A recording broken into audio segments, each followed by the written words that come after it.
자, 여러분 안녕하세요. 오늘은 팔에 대해서 알아보도록 하죠. 팔은 굉장히 복잡한 인체 부위입니다. 이게 왜 복잡하냐 하면은 이게 움직이는 파츠도 많고, 그 다음에 이제 가동 범위도 넓고, 그리고 굉장히 여러 가지의 근육들이 묶여 있기 때문인데, 이제 뭐 이런 그 뼈의 이름이나 근육의 이름 이런 거 물론 다 알아야죠. 다 알아야 되는데, 근데 그 전에 일단 뭐 다 알아보기 전에 일단 뼈부터 좀 알아보도록 하죠. 뼈가 이제 크게 세 개의 부분으로 이루어져 있죠. 상완골, 이거 뭐 당연히 알다시피 이제 위쪽, 팔의 위쪽 부분에 있는 뼈죠. 그 다음에 이제 그거는 상완골은 기본적으로 견갑골에 연결이 돼 있어요. 이제 견갑골이란 거가 보면은 그 앞에서 봤을 때는 이런 식으로 생기고, 여기에 이제 팔뼈가 이제 상완골이 들어가는 소켓이 있습니다. 그리고 이제 뒤에 이제 이렇게 연결되어 있는 뭐 이게 있는 거죠. 이게 뒤에서 보면은 여기쯤에서 시작해가지고 이렇게 그 돌기처럼 나와 있고, 그 다음에 여기 아래에 소켓이 이렇게 있죠. 그다음 여기에 이제 뭐 복잡한 모양들이 있어요. 여기 들어가는 근육의 위치에 따라서 위치에 이제 여기 근육들이 들어가는 위치가 이제 있는 거죠. 그리고 이제 요 돌기는 이제 위에서 보면은 이제 이게 목뼈가 들어가는 구멍이고, 그 다음에 이제 이게 갈비뼈고, 그 다음에 이제 요게 앞에 있고, 그 다음에 여기 이제 뒤에 이제 척추가 연결되어 있죠. 그 다음에 여기에 이런 식으로 빗장뼈가 있고, 그 다음 견갑골은 이 갈비뼈의 뒤쪽에 이렇게 떠 있는데, 튀어나온 게 이렇게 해가지고 이렇게 앞쪽으로 돼서 연결이 되는 거예요. 빗장뼈랑. 그 다음에 여기 아래쪽에 이제 소켓이 있는 거죠. 이제 그래서 이제 그건 됐고, 사실 이제 그 어깨 부분이니까 이제 팔의 움직임에서 굉장히 중요한 건 사실은 척골하고 요골입니다. 척골이라는 게 영어로 얼나예요. 얼나. 그 다음에 요골은 레디어스입니다. 이 레디어스라는 게 그 사실은 그저 뭐야, 원의 이제 그 반지름이었나 지름이었나를 레디어스라고 부르잖아요. 그러니까 이제 원 운동하고 관계가 있을 것 같죠? 이제 그걸 이제 천천히 알아볼 건데, 그거를 알아보기 전에 일단 조금 더 간략하게 팔을 접근하는 방법을 알아보도록 하죠. 예를 들어서 팔을 이런 식의 납작하고 긴 종이라고 생각을 해봐요. 종이 테이프인데, 근데 여기쯤에서 접히는 선이 있고 여기쯤에 접히는 선이 있다고 생각을 해보는 거예요. 그러면은 당연하게 팔은, 그러니까 이제 굉장히 다양한 모양으로 접을 수 있겠죠. 이제 앞에 끝부분은 이렇게 접어서 위로 올릴 수도 있고, 이렇게 접어서 내릴 수도 있고, 뭐 아니면 그냥 펴져 있을 수도 있고, 뭐 물론 접히는 데는 이제 한계가 있겠지만 일단 이제 이런 식으로 접을 수 있다고 생각을 할 수 있죠. 이제 이게 손목이라고 생각을 하면 돼요. 이런 식으로 오르락 내리락을 하는 거죠. 물론 손목은 이제 예를 들어서 이게 손이라고 해봐요. 엄지손가락이 이렇게 있고, 이게 이제 나머지 손가락이 달려 있는 거죠. 이렇게 팔목에 붙어 있는데, 이런 식으로 위아래로만 움직일 수 있는 게 아니라 사실 얘가 이렇게 좌우로도 까딱까딱이 가능하잖아요. 보면 꽤 많이 움직여요. 꽤 많이 움직이는데, 근데 발목과 마찬가지로 그거는 그렇게까지 크게 신경 쓰지 않아도 돼요. 뭐 이제 그게 필요한 경우가 생기면 그때 가서 생각을 하면 되거든요. 그때 가서 생각을 하면 되고, 그 다음에 이제 여기에 엄지손가락과 손가락들이 덤으로 붙어있다라고 생각을 하면은 여러모로 도움이 됩니다. 이제 그거는 좀 이따 천천히 좀 더 알아보도록 하고, 그리고 이제 요 부분은 이제 보다시피 이제 팔꿈치겠죠. 팔꿈치겠는데, 그 팔꿈치는 사실 힌지랑 똑같아요. 힌지 알아요? 힌지 여러분? 그 저 경첩이라고 그러죠. 경첩인데, 팔이 굉장히 복잡한 움직임을 가져갈 수 있지만 적어도 팔꿈치에서는 사실상 경첩처럼 하나의 축으로 밖에 움직일 수가 없어요. 이게 굉장히 다양한 움직임을 보여주지만 사실 그 움직임의 복잡한 움직임의 거의 대부분은 이 상완골과 연결되어 있는 어깨에서 이루어집니다. 왜냐하면 그 어깨는 그 뼈의 모양을 보시면 아시겠지만 사실상 볼 조인트거든요. 이게 이제 그 약간 공업 디자인적인 느낌인데, 그 경첩은 하나의 축으로밖에 회전을 못하지만 볼 조인트는 굉장히 다양한 움직임을 보여줄 수 있죠. 그래서 팔의 복잡한 움직임을 만드는 것들은 사실은 어깨예요. 어깨고, 그 다음에 이제 요 손목은 아까 말했다시피 손목도 똑같은 식으로 경첩처럼 움직이고 있죠. 근데 이제 손목은 물론 손 자체는 이렇게 경첩처럼 움직이는 밖에 없지만, 근데 이제 손목은 회전이 가능하죠. 이 아까 전에 말한 첫 골과 요골에서 요골이 그 손목의 회전을 담당을 하고 있는 거예요. 괜히 이름이 레디어스가 아니죠. 이제 그런 것들은 천천히 생각하도록 하고, 이 종이 테이프 방식으로 하는 거의 장점이 뭐냐면은 팔의 복잡한 움직임을 조금 더 단순화를 해서 갈비뼈에다가 붙일 수가 있다는 거예요. 그러면은 이게 굉장히 다양한 움직임을 조금 더 편하게 이해할 수 있는 상태로 만들어주는 거죠. 편하게 만들어주는 것만이 아니라 입체적으로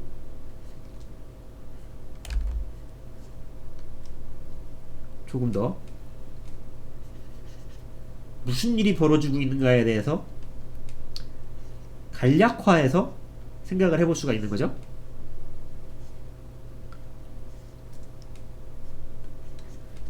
왜냐하면은 팔이라는 복잡한 형태를 이제 처음에 마주하면은 그 너무 복잡해서 뭘 하고 있는지 이해를 못하는 상황이 돼버리는 경우가 많이 발생해요. 그래서 어떻게든지 좀 단순화를 하는 건데, 근데 이제 이렇게만 하고 끝나면은 아이 뭐 물론 사실은 이렇게만 하고 끝나는 게 충분할 경우가 있을 수도 있죠. 그런데 팔이란 거는 납작한 테이프, 종이 테이프가 아니라 입체적인 모양 아닙니까? 이제 그래서 납작한 종이 테이프에다가 입체적인 모양을 더해 나갈 수가 있는 거죠. 그렇죠? 이게 처음부터 이걸 원기둥으로 생각을 하려고 그러면은 너무 복잡합니다. 근데 이거를 이런 식으로 나눠서 생각을 하면은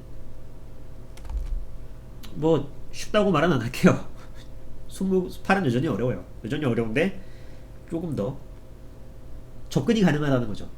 그리고 하나 더 여기서 팁을 드리자면은 손목 여기 부분만큼은 이게 동그란 원의 단면으로 이해를 하지 마시고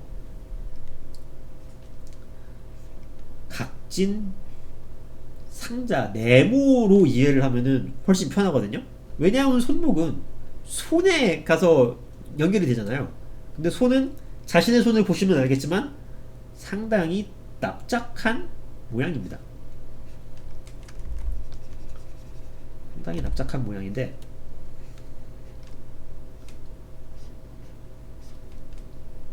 그 납작한 모양의 손이 연결이 되려면은 아주 당연하게도 손목도 납작해야 되죠. 그리고 손의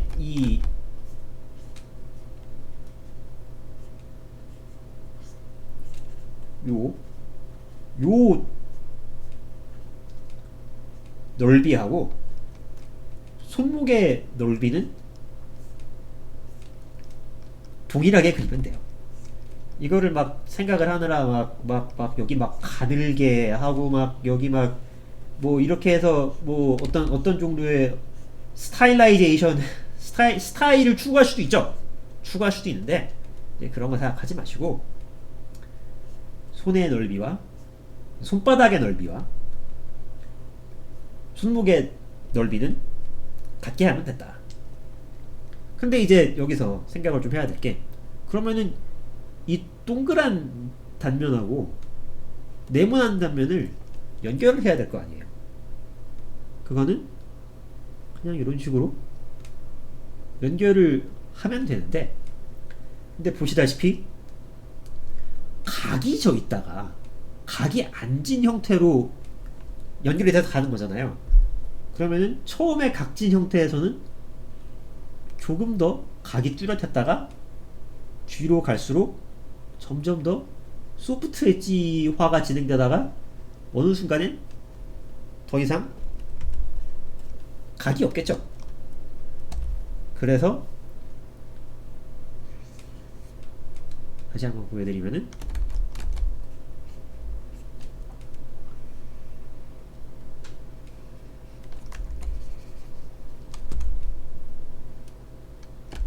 이런 모양으로 그려내면 된다. 여긴 당연하게 이제 손바닥에 붙고 그 다음에 여기 이제 손가락들이 이렇게 가서 붙겠죠.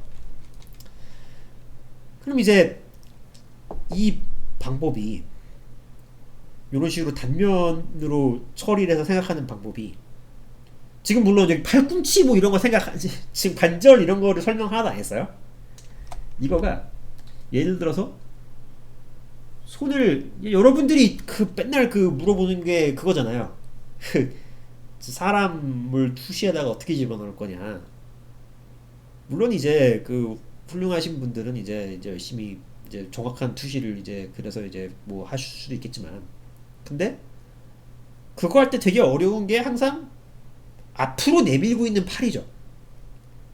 이유는 잘 모르겠지만 여러분들은 항상 손을 이렇게 사람이 앞으로 이렇게 주먹인지 손인지를 이렇게 내밀고 있는 거에 대해서 굉장히 뭔가 집착을 하더라고요. 굉장히 뭔가 집착을 하는데 뭐 물론 세상에서 그럴 줄 알아서 나쁜 건 하나도 없죠. 나쁜 건 하나도 없는데 근데 여기서 하나 팔을 앞으로 내밀고 있는 사람이라는 메시지를 전달을 하는데 뭐 굳이 이렇게 내밀어야 될 필요가 있는가. 옆에서 보면은 팔을 앞으로 내밀고 있는 거를 더 간단하고 확실하게 전달할 수 있지 않나요? 아니 그러니까 이거를 하지 말라는 게 아니에요. 하지 말라는 게 아니라 어떤 게 더 효과적이고 간단한지를 생각을 해보자는 거지. 그쵸? 근데 뭐 항상 모든 걸 효과적으로 다 그릴 수 있는 건 아니고 그래야 되는 경우가 생기잖아요. 그럴 때는 일단 손목 여기 이렇게 있고 그 다음에 이 단면은 이 손목 단면보다 좀 뒤에 있겠죠. 이렇게 단면을 그릴 수 있잖아요. 그런 다음에 요 단면하고 요 단면을 연결을 해주면 되죠. 이런 식으로 연결이 되겠죠. 그 다음에 이제 뭐 주먹도 사실은 주먹이라는 게 손바닥이 앞으로 이렇게 나온 상태에서 손가락이 이런 식으로 구부러져서 배치가 되는 거 아닙니까? 이렇게. 그 다음에 여기 윗팔은 뭐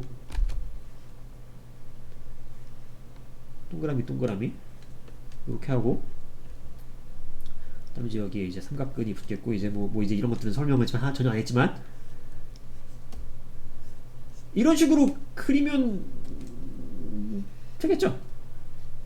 예, 이제 뭐 여기다가 이제 더 이제 많은 이제 근육이나 이런 정보들을 집어넣어서 이제 더 설득력이 있는 인체를 그리는 건 이제 그건 나중에 생각하도록 하고 이런 식으로 접근을 하는데 이 단면을 연결해서 하겠다라는 방식은 꽤 도움이 돼요. 제가 이제 지금 이 영상에서 꾸준히 계속 이런 방법들은 해서 이런 해석은 꽤 도움이 된다라는 말을 하잖아요. 이게 정답이라고 말을 하는 게 아니라 그러니까 이게 도움이 되는 겁니다. 도움이 되는 게 중요한 거죠. 그러면은 얘네들을 이런 식으로 처리를 어떻게 할 거냐. 일단 얘는 이런 식으로 자 가서 붙겠죠. 붙고 그다음 여기에 삼각근이 이렇게 들어가고 그 다음에 삼각근은 아까 전에 말했듯이 빗장뼈에 이렇게 들어가고 그 다음 빗장뼈에서 이제 이 상태에서 결정을 해야 돼요. 삼각근이 이렇게 돼 있기 때문에 이두근은 이쪽 앞으로 이렇게 나오겠죠. 그 다음에 이런 식으로 들어가고 그 다음에 이두근이 여기 있기 때문에 대흉근은 여기 들어가고 그 다음에 이제 삼각근이랑 이제 이두근 사이에 그 이제 이거 저 토로서 설명할 때 열심히 설명했잖아요. 이제 그 여기 광배근이 이렇게 들어가기 때문에 이 광배근이 이렇게 생기겠고 여기는 이제 그 서레이터스 안테리어 톱니근 그 다음에 이제 여기는 복근 외복사근 이런 식으로 조립을 할 수 있겠죠. 이제 지금 이거 근육 이거를 하나도 아직 설명 안 했기 때문에 뭐지 이런 식으로 된다라는 걸 한번 보여드리고 싶었어요. 그러니까 이 테이프 방식에서 입체적인 모양으로 가는 거는 그렇게까지 어려운 일이 아니다. 아니에요. 어려워요. 어려운데 방법이 있다. 예? 방법이 있다. 방법이 있다. 그래서 이 테이프 방식의 장점이 또 뭐냐면은 여러 가지 제스처를 그리는데 굉장히 편리합니다. 뒤에서 본 제스처를 그리더라도 이제 여기 이제 견갑골이 이렇게 들어가고 이제 여기 이렇게 이거 다 했죠. 이제 여기에 또 뭐 얼마든지 그리고 싶은 그런 제스처를 집어넣는데 테이프 방식을 사람 팔을 계속 지금 이게 그리다 보니까 지금 자료 없이 지금 그냥 대강 그리다 보니까 지금 점점 계속 뭔가 평상시에는 절대로 안 할 것 같은 자세들을 막 그리고 있는데 예, 뭐 하여튼간 이런 식으로 제스처를 그 뭐라 그래야 돼요? 제스처를 만들어 나가는데 꽤 쓸모가 있습니다. 그리고 이게 이게 그 저 막 팔 근육이 사실은 이게 되게 멋있잖아요. 예? 그 오죽하면은 사람들이 헬스하러 가갖고 다리는 안 하고 팔 운동만 하잖아요. 팔이 근육이 이게 막 있으면 멋있으니까. 그래서 팔의 근육이 막 멋있는 건 그거는 부정할 수 없는 사실이에요. 그리고 막 옛날에 저 스트리트 파이터 저 키누 선생님 막 니시무라 키누 선생님이 그린 거 보면은 팔 끝내주게 그리죠. 저는 지금 생각하기에도 그 스트리트 파이터의 팔 근육이 진짜 대단하다고 생각하거든요.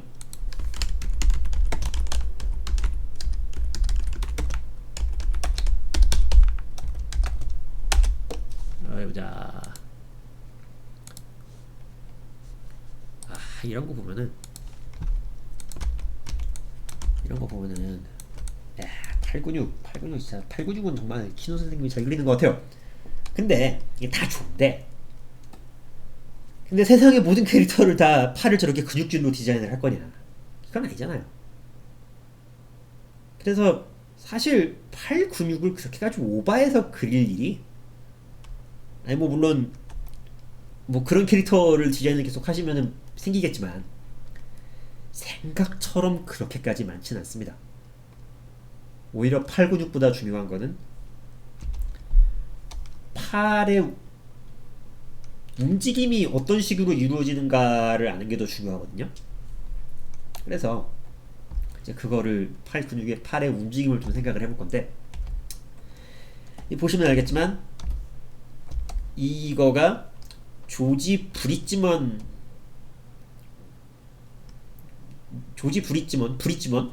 들어보셨어요? 브릿지먼? 그래서 이분의 성함이 조지 브릿지먼입니다. 조지 맞나 이거? 브릿지먼 이걸 거예요. 자, 찾아보도록 하죠.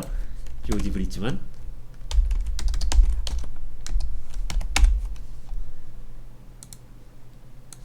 이제 이분이죠. 이분이세요. 이분의 책이 이게 끝내주는 책인데, 근데 이분의 책에는 몇 가지 문제가 있어요. 일단 이분의 책에 들어가 있는 텍스트는 이분이 쓴 게 아닙니다. 이분은 20세기, 19세기 말 20세기 초를 사신 분이에요. 그리고 굉장히 여러 가지 그 사람의 인체를 어떤 식의 입체로 이해를 할 것인가에 대해서 교육을 하신 분이고요. 이분의 책은 이분의 학생들이 이분이 저 수업 시간에 보여준 데모랑 판서한 거를 기반으로 자기네들이 카피하고 이제 그다음 이분의 뭐 책도 발견됐대. 이거 노트가 발견됐대요. 그 스케치북 그런 것들을 탁탁탁 긁어 모아갖고 자기들이 주석을 붙여서 책으로 만든 거예요. 그리고 이제 이런 그림만 봐서는 감이 안 오시겠지만 사실 이분의 실제 스케치는 사이즈가 어마어마합니다. 이게 그분의 스케치 드로잉들을 수업 시간에 보여준 데모 드로잉을 이제 어떤 사람이 발견을 한 거예요. 그래갖고 이게 좀 보관을 해놓은 건데 이게 사이즈가 어마어마하죠. 그리고 이분이 수업 시간에 어떤 식으로 수업을 했는가에 대해서 뭐 저도 어디선가 읽은 건데 이제 학생들이 이제 모여가지고 이제 자기 앞에 자 이제를 다 놓고선 다 이렇게 앉아 있을 거 아니에요. 다 이렇게 앉아가지고 이제 이 사람이 수업을 들으려고 이제 기다리고 있는 거죠. 그럼 이제 이분은 교실에 앞에 이렇게 딱 서갖고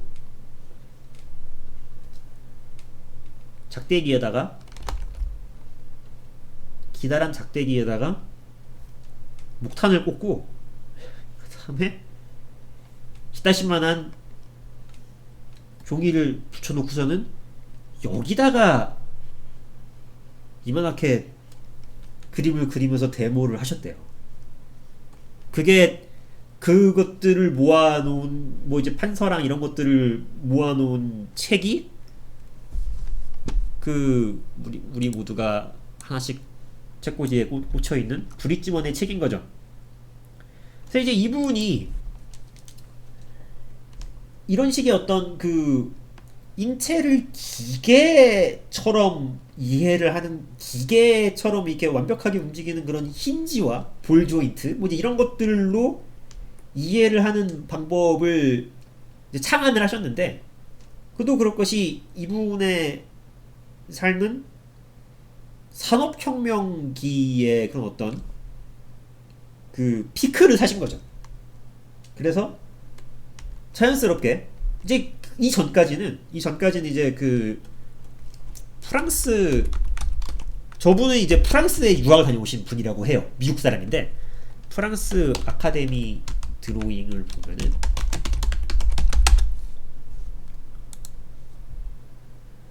이제 그런 어떤 사람을 기계처럼 이해를 하는 게 아니라 이제 그 당시만 해도 이제 19세기만 해도 이게 굉장히 클래식하게 이제 그런 어떤 미켈란젤로의 드로잉이나 이제 이런 것들을 보고 공부를 했다고 해요. 이런 식으로 이제 둥글둥글하게 그렇게 했다고 합니다.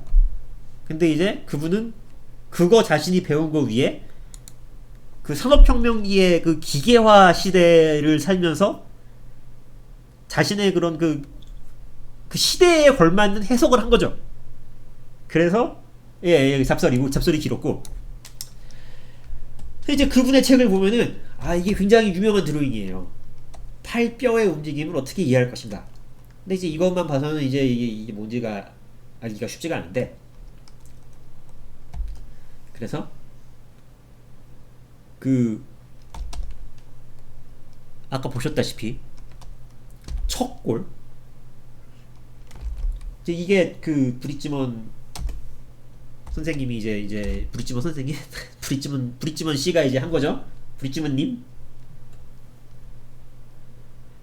척골은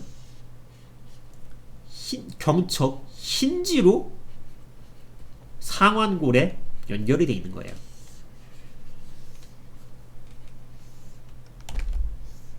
그래서 척골은 팔꿈치에서 팔이 접히는데 역할을 하지 손목이 회전하는데 역할을 하지 않습니다. 손목 회전 역할은 요골이 하는 거죠. 그리고 이제 여기서 눈여겨보셔야 되는 게, 척골은 이제 새끼손가락 쪽에 가서 연결이 돼 있어요. 그래서 척골에서부터 새끼손가락 쪽으로 연결된 이 손바닥은 회전을 할 때 새끼손가락을 축으로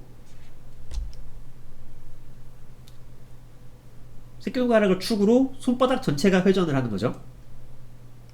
그래서 척골은 그 위치 그대로 있고, 그 다음에 이 요골이 회전을 할 때 척골은 항상 새끼손가락 쪽으로 연결이 된다.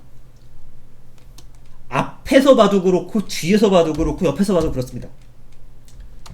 이제 그게 이제 이 드로잉이에요. 그래서 이제 이게 손바닥이죠.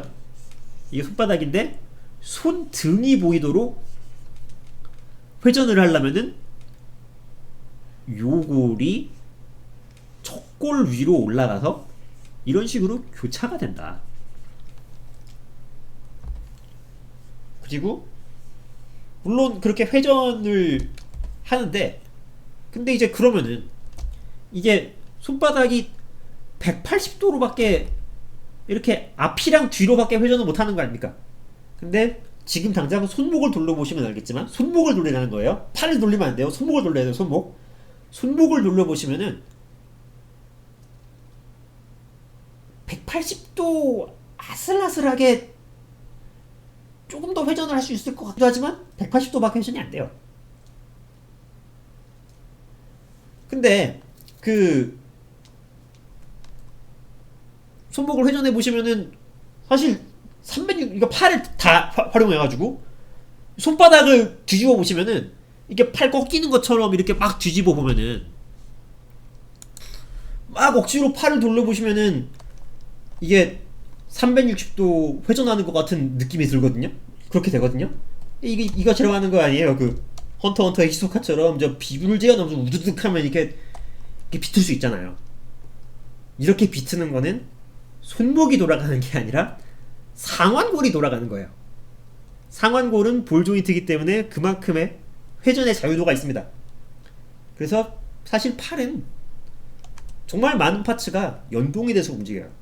연동이 돼서 움직이기 때문에 그래서 어려운 건데, 그러니까 하나씩 하나씩 분해해서 보고 있는 거죠 지금.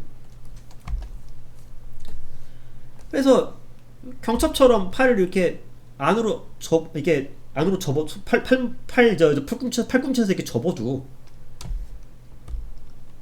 요골의 움직임은 변화 없이 180도로 회전을 할 수 있죠. 앞에서 봐도 그렇고 뒤에서 봐도 그렇고. 근데 대신에 이제 상완골이 이제 회전을 하는 거는 보시면 알겠지만 여기에서 요렇게 회전해서 팔을 올린 거죠. 그러니까 상완골은 이제 그런 식의 회전이 있다. 근데 이제 이렇게 교차를 할 때 아까 전에 뭐라 그랬어요? 손목은 항상 이렇게 네모로 하면 편하다 그랬잖아요. 보시면 알겠지만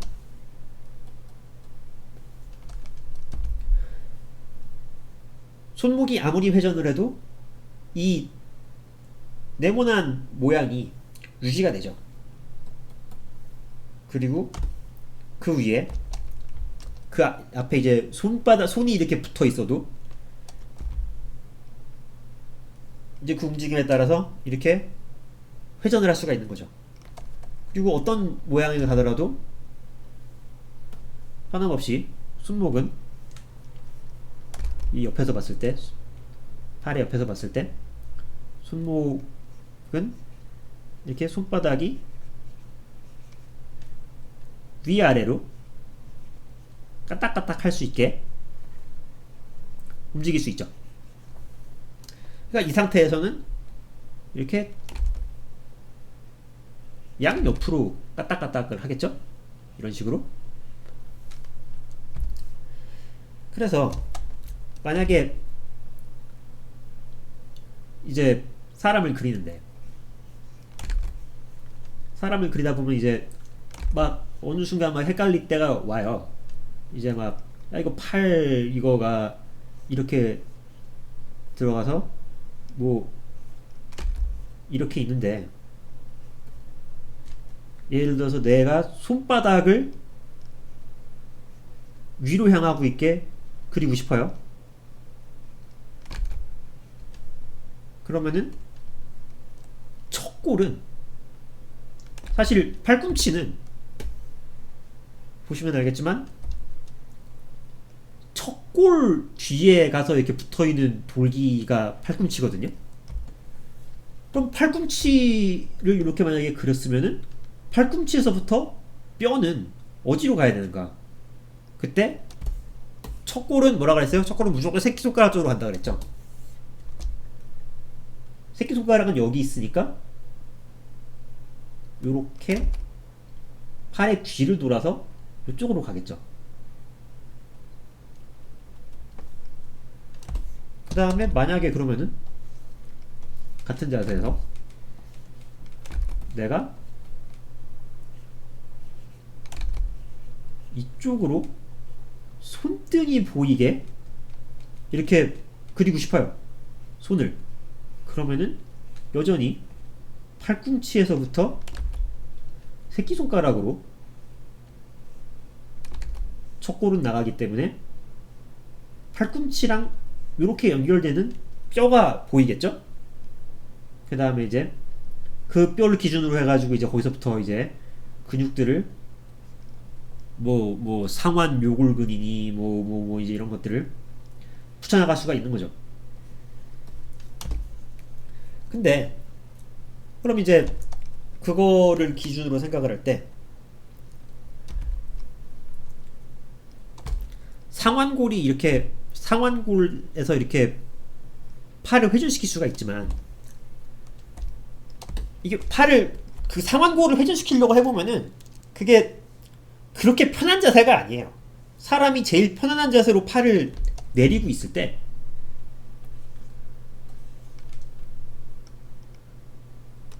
거의 대부분 이두가 정면을 향하고 있는 자세로 팔을 내리게 돼요. 거의 대부분 그래요. 삼두가 앞으로 막 이렇게, 이게 물론 상완골을 회전을 시키면은 이제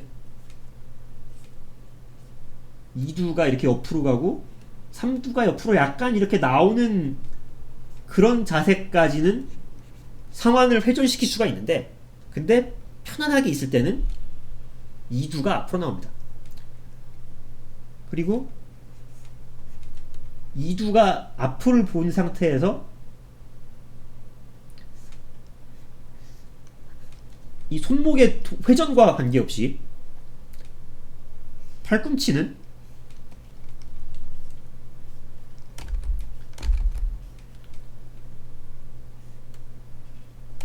이걸 축으로 올랐다가 내렸다가 할 수 있어요. 그게 뭐 지금 들어서 당장 들어서 저게 뭐 어쨌다는 거냐라고 생각하실 수가 있지만, 팔을 실제로 그려보시면은 이거를 기억해 놓으면은 굉장히 편합니다. 굉장히 편하고 그걸 기준으로 여러 가지를 할 수 있어요.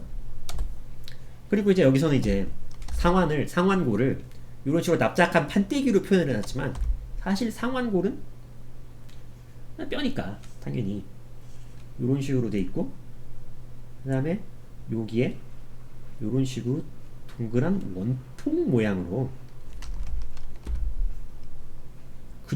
팔뼈가 생겼어요. 이 동그란 부분을 영어로 콘다일이라 그러거든요.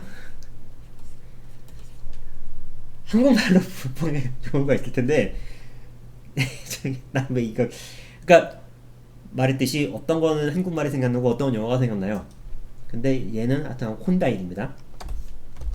그래서 이두근이 앞으로 보고 있는 상태에서 콘다일이 요런 식으로 요 축에 가서 붙어 있거든요. 이렇게 생각하면 편해요. 그 다음에 이제 그걸 축으로 아랫팔이 움직이는 거죠. 아랫팔이 움직이는데 여기 당연하게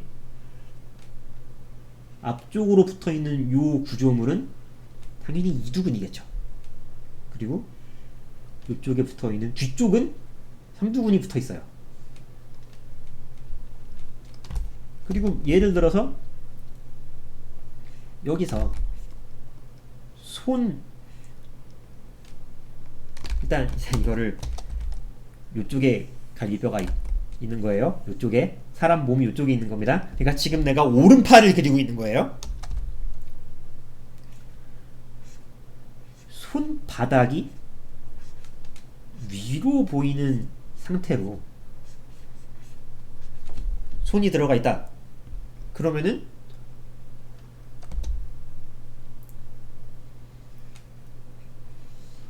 손바닥을 위로 보고 있다는 거는 묘골과 척골이 교차를 안 하고 있는 거죠.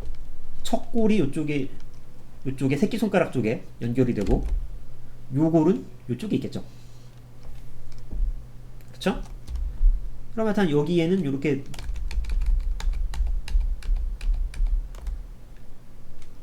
즉 요런 식으로 뼈가 지금 배치가 되어 있는 거고, 만약에 같은 손 포지션인데 손등이 보이고 있다. 그럼 어떻게 된 거예요? 요골이 겹쳐서 교차를 했겠죠? 척골하고 이렇게 위로.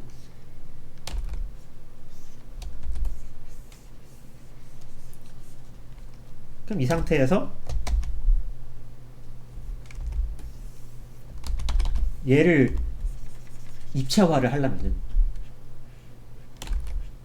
손목은 네모나게, 그리고 여기는 동그랗게 들어가는 대신에 동그랗게 이렇게 해서 연결이 돼 있는데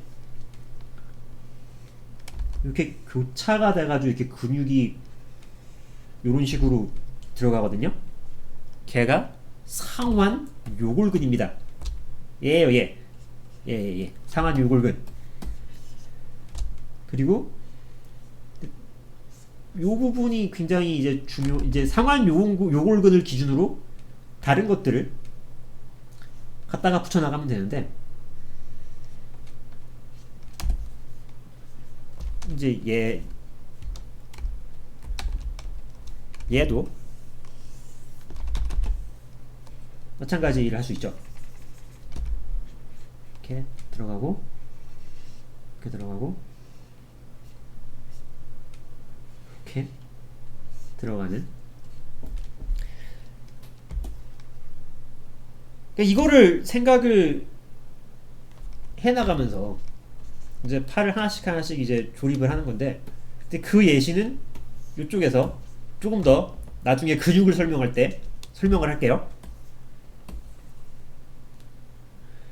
그래서 이제 그런 식으로 이제 팔의 손목의 회전에 대해서 생각을 하는 건데, 이제 팔은 그것보다 더 복잡하게 이제 여러 가지 뼈들이 이제 얽혀 있어요.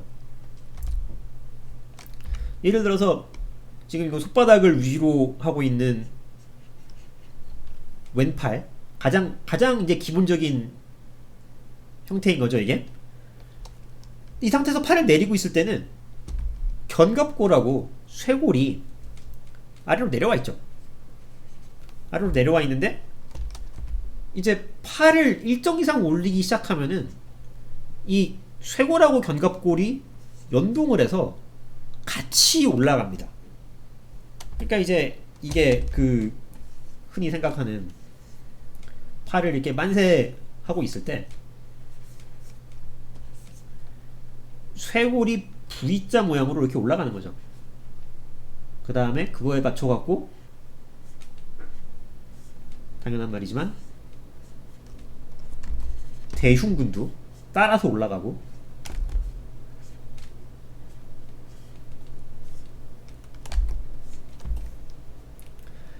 그 다음에 이제 팔을 이제 옆에서 봤을 때 뒤에 팔꿈치가 있잖아요. 팔꿈치는 뭐였어요? 척골의 뒤에 붙어있는 돌기 모양의 형상이었죠. 이 팔꿈치가 팔을 이렇게 쭉 아래로 펴고 있을 때는 팔꿈치는 이렇게 위로 올라가요. 그랬다가 팔을 이런 식으로 위로 올리면은 팔꿈치가, 여기서는 여기 있었죠. 여기서는 여기에 있던 게 요로 이렇게 내려갔죠. 그래서 팔꿈치의 높낮이가 이제 그런 식으로 결정이 되는 거고, 이게 팔의 움직임이 정말 복잡해요. 팔의 움직임이 복잡하기 때문에 이거 설명을 하는 것도 보통 일이 아니고, 일단 팔을 이쪽으로 이렇게 앞으로 뻗었다가 이렇게 그 이쪽으로 더 회전시킬 수가 있는 거잖아요. 그럴 때는 쇄골이 앞으로 가고 견갑골도 덩달아서 앞으로 갑니다. 그래서 뒤에서 봤을 때 팔을 이렇게 그냥 평소처럼 하고 있을 때는 견갑골이 이런 식으로 있다가 팔을 앞으로, 이게 뒤에서 보이는 거니까 앞으로 이런 식으로 앞으로 나란히처럼 해가지고 이렇게 그 교차를 시키면은 견갑골이 벌어지는 거죠. 이런 식으로. 이제 이런 것들이 있어요. 그래서 견갑골이 이쪽에 있을 때는, 이렇게 모여 있을 때는 승모근은 이런 식으로 수축이 돼 있겠죠. 승모근은 이런 식으로 수축이 돼 있다가 이런 식으로 벌어지면은 승모근이 한없이는 아니지만 승모근이 견갑골의 위치를 따라서 이런 식으로 이완이 돼서 벌어지겠죠. 이런 것들이 팔과 이제 등과 이제 이런 것들의 연동이 되는 거죠. 그래서 이쪽에 한 번 더 보시면 이제 그 판때기 모양에서 어떤 식으로 입체적인 아랫팔 모양으로 갈 것인가를 이제 한 번 더 그려놓은 거고. 자, 이제 그래서 이쪽으로 와서 보시면은 이제 근육들이 막 있습니다. 근육들이 막 있는데 뭐 이거를 하나하나 다 살펴보는 건 물론 훌륭한 의미 있는 활동이겠지만 의미 있는 활동이지만 뭐 기왕 이렇게 된 거 뭐 다 한번 보죠. 기왕 이렇게 된 거 뭐. 자, 이게 앞에서 본 뼈죠. 앞에서 본 뼈인데 상완 요골근은 요골을 따라갖고 당연하겠죠. 이미 상완 요골근이잖아요. 요골을 따라서 요런 식으로 이렇게 둘러싸서 요 근육이 요쪽 상완골 이 옆에서 봤을 때 상완골의 옆에 이렇게 가서 얘가 한번 이렇게 꼬여가지고 이렇게 붙어요. 이렇게 한번 붙고 그 다음에 오회완근이라는 게 있는데 오회완근은 뭐 그 우리가 이제 예전에 광배근이 들어가는 위치를 설명을 할 때 요게 이렇게 조그맣게 얇은 근육이 하나 있다 그랬잖아요. 걔가 얘예요. 걔가 얘고 광배근이 이렇게 들어가고 뒤에 이게 저 삼두근 이렇게 들어간다 그랬죠. 그다음 상완근은 이제 여기에요. 여기 그 이두와 삼두 사이에 있는 근육이죠. 그 다음에 이제 플렉서 그룹이라는 게 있거든요. 플렉서 그룹이라는 건 뭐냐 하면은 주먹을 쥘 때 작용하는 근육의 그룹이에요. 이게 굉장히 여러가지 근육이 다발이 여기 얽혀 있는 거거든요. 이제 그런데 그런 것들을 이제 책 보고 배우시고 플렉서 그룹이다 하나로 묶어서. 그리고 이제 여기에 원회 내근이라는 게 이렇게 있는데 원회 내근은 요 위에서 이렇게 덮어서 이렇게 들어가서 요골근에 이렇게 연결이 되고 그 요골근에 연결되기 위해서 상완 요골근의 아래로 이렇게 들어가요.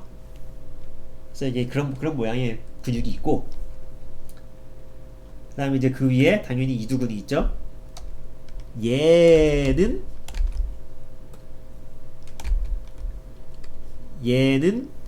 인대예요. 인대라서 뭐 이렇게 중요하지 않아요. 그리고 복잡하게 생각하지 마시고 그냥 얘만 기억하면 돼요. 얘만.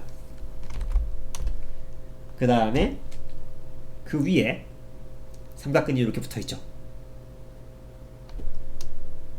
그래서 이제 그 위에 이제 당연히 이제 대흉근 붙어있겠고 그 다음에 뒤에서 봤을 때인데 견갑골에서부터 대원근하고 소원근이 이렇게 붙어 있어요. 대원근은 팔 앞쪽으로 교차해서 가고 소원근은 이렇게 팔 뒤에 붙습니다. 그리고 상완근 이 앞에 있는 거죠. 그 다음에 상완 요골근이 이렇게 상완근의 옆에 가서 붙어서 요골 쪽으로 이렇게 내려와요. 그리고 이제 삼두근이 이제 한쪽 끝은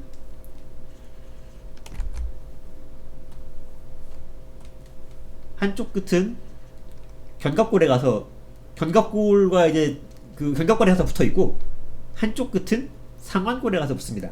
그리고 요 아래쪽은 팔꿈치 구조 이거 있다 그랬잖아요. 이거 있다 그랬잖아요. 예.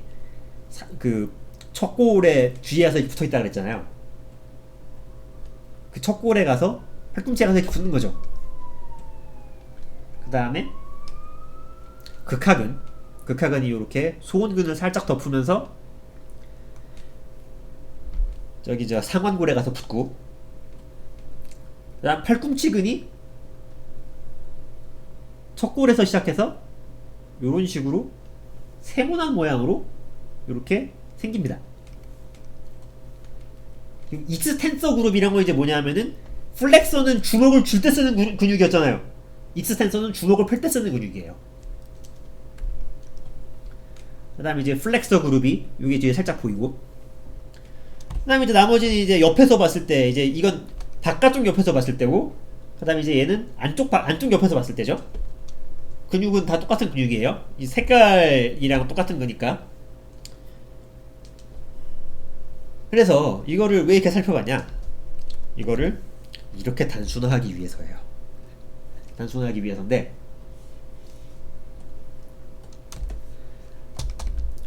그러니까 이게 지금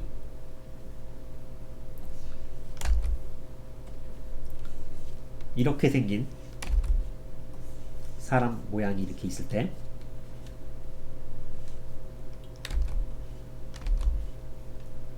팔을 편하게 내린 상태에서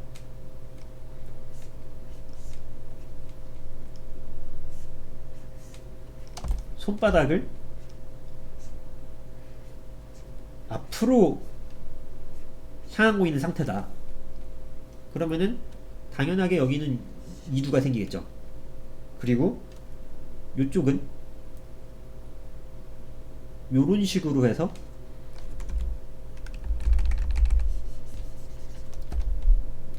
상완 요골근이 이렇게 보입니다. 그리고 이쪽은 플렉서 그룹이겠죠. 주먹을 줄 때 쓰는 근육군. 근데 얘를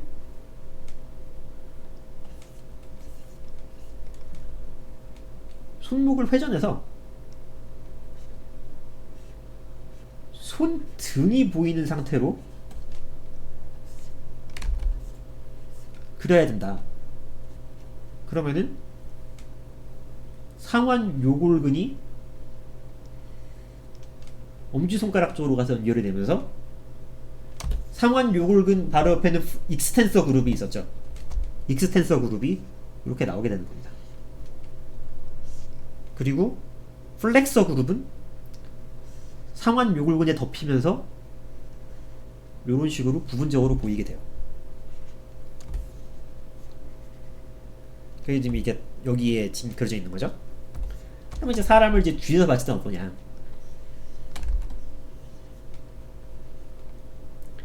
뒤에서 봤을 땐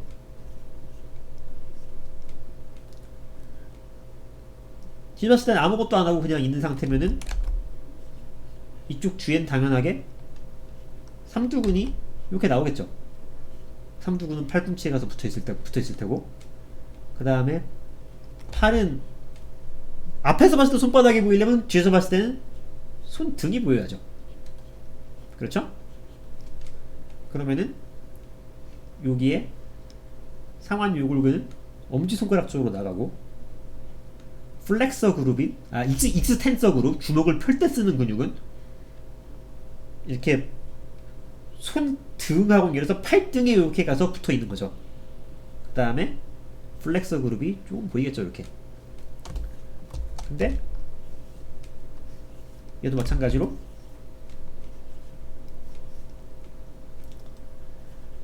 다 똑같은 상태에서 손목을 회전해서, 손목 회전은 어떻게 돼요? 엄지손가락이 이렇게 이쪽에 있고, 이게 손바닥이 이렇게 보이겠죠? 이렇게 보이면은 플렉서 그룹은 이 보시면 알겠지만 이쪽에서 보시면 플렉서 그룹 이쪽에서 보시면 알겠지만 요 안쪽에서부터 시작을 해갖고 이제 이렇게 붙어 있는 게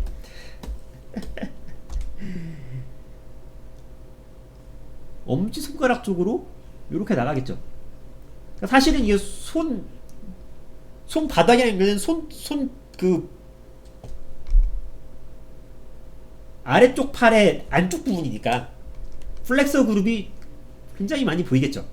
그리고 성완 요골근은 요렇게 시작을 해갖고 요 앞쪽으로 가서 요렇게 조금 보이겠죠.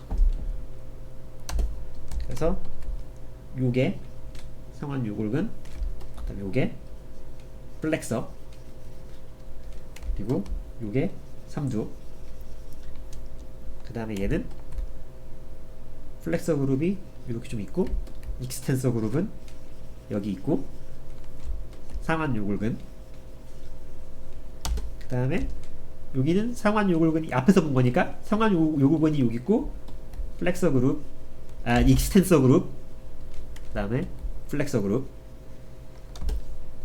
그 다음에 이쪽은 상완 요골근이 당연히 여기 이쪽에 있고 이쪽에 플렉서 그룹. 예. 그러니까 이런 식으로 손목의 회전을 각도별로 봤죠. 각도별로 봤는데 그러면은 이제 이런 식으로 좀 더 입체적으로 봤을 때 손바닥이 여전히 위로 향하고 있잖아요. 손바닥이 위로 향하고 있는데 앞에서 본 거죠. 앞에서 보면은 어떻게 돼요? 상완 요골근이 이쪽에 있고 플렉서 그룹이 이쪽에 있고 익스텐서 그룹이 여기 아래 조금 보이겠죠. 그 다음에 이제 팔을 이렇게 뒤집으면은 이거랑 똑같은 모양인 거죠. 팔을 뒤에서 봤을 때는 얘가 팔꿈치죠. 얘가 팔꿈치고 그 다음에 익스텐서 그룹이 조금 이쪽에 이렇게 보이고 얘 익스텐서 그룹이죠. 익스텐서 그룹, 플렉서 그룹. 그 다음에 상완 요골근은 아무튼간에 엄지손가락 쪽으로 연결이 돼요. 그 다음에 플렉서 그룹이 조금 보이겠고 그 다음에 이제 요게 이제 돌렸을 때 그럼 새끼손가락이 이제 이쪽에 있는 거잖아요. 새끼손가락이 이쪽에 있는 건데 새끼손가락이랑 뭐라 그랬어요? 척골은 항상 고정이 돼 있는 이제 척골은 고정되어 있는 상태니까 척골은 고정이 돼 있고 새끼손가락은 항상 그쪽에 간다 그랬죠. 그러니까 이걸 한 번 더 그려보면은 자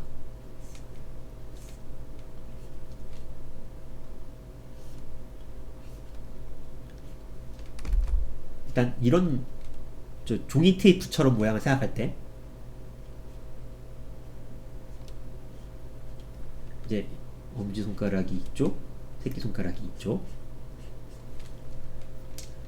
여기에 콘다일 기억나세요? 콘다일이 이렇게 있고 그 다음에 이쪽에는 삼두근이 이렇게, 그 다음에 이쪽에는 이두근이 이렇게 있는데 이제 그 상완근이 좀 나오겠지만 상완근은 그냥 생각하지 말고 이두하고 삼두 사이에 상완 요골근이 이렇게 붙어서 상완 요골근은 엄지손가락 쪽으로 나간다 그랬잖아요. 엄지손가락 쪽으로 이렇게 나가죠. 이렇게 나가고 그 다음에 그럼 여기 플렉서 그룹이 익스텐서 그룹이 이렇게 자리를 하겠죠. 근데 팔꿈치에서 시작된 요 척골은 무조건 새끼손가락 쪽으로 연결이 되니까 요게 척골 모양이 있는 거고 그 다음 그 척골 아래에서 살짝 플렉서 그룹이 보이는 거죠. 그래서 얘를 그려보면은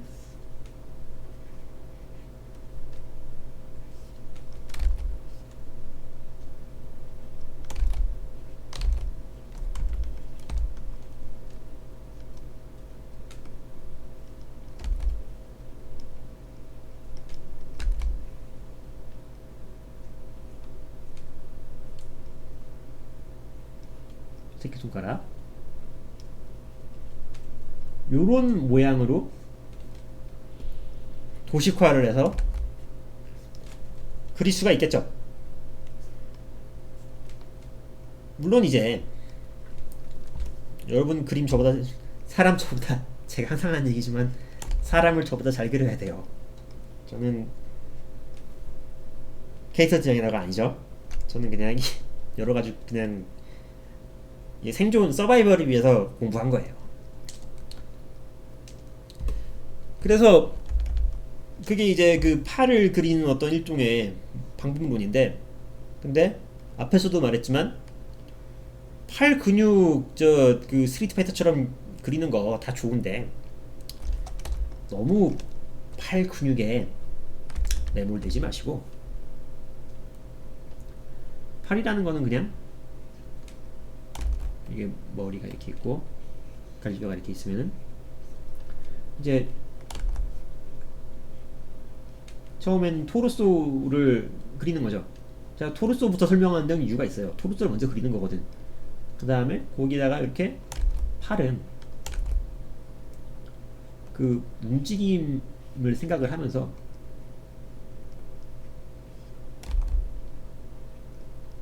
그런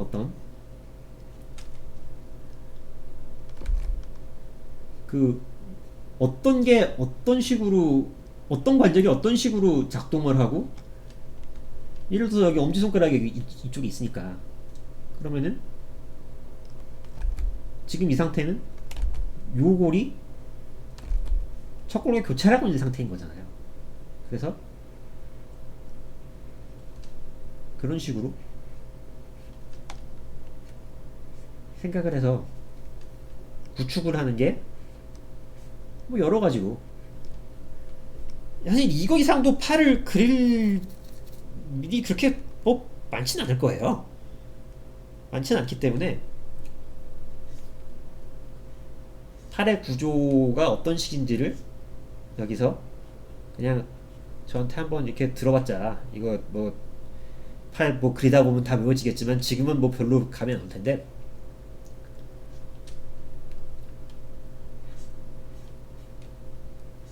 이제 이런 구조에 대한 맛보기를 기반으로 하셔서 다른 사람을 잘 그리는 분들이 팔을 어떻게 그리고 있는가, 항상 결론이 이렇게 돼서 죄송해요.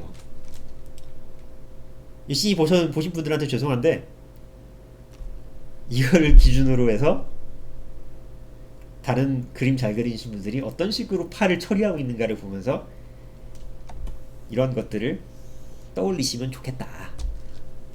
네, 1시간짜리 영상 보시느라 고생하셨고요. 이렇게 팔은 원래 어렵습니다. 팔이 안 어렵잖아요. 그 이상한 사람이에요. 이상한 사람이 아닌 거를 증명하셔서 축하드리고요. 네,